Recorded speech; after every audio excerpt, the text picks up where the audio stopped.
Today we're going to talk about the Palmidine CPAP device. This is a device we use on the ambulance for patients who are in severe respiratory distress, a patient who has congestive heart failure or some type of blockage or fluid retention in their lungs. This device, what it does is it helps forcefully put some air into your lungs and keep your lungs open for that good gas exchange. One thing with these patients, they're already hungry for some oxygen or they're having the trouble breathing.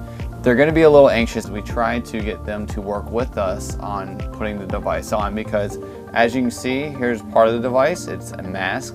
That going straight onto your face could cause some fear.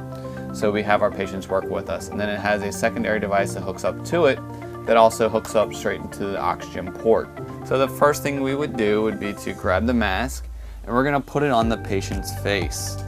One thing you need to make sure though is when you put this on the patient is that they have a good seal.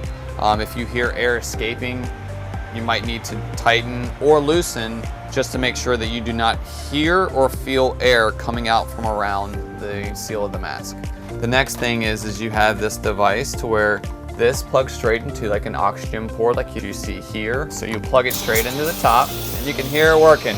At this time when this is going on, this is every time the patient is taking a breath, it is pushing more air into their lungs. At the top here, I can change the settings to determine how much pressure is going in with the breaths. Depending on the severity of the patient and my certification level will determine what setting I put the patient at. So if we don't utilize this, the patient has a chance of actually drowning themselves. So the fluids getting deep in their lungs and not being able to have the gas exchange to get oxygenation in their system. This device comes in, keeps the lungs nice and open as much as they can to make sure that gas can still go around.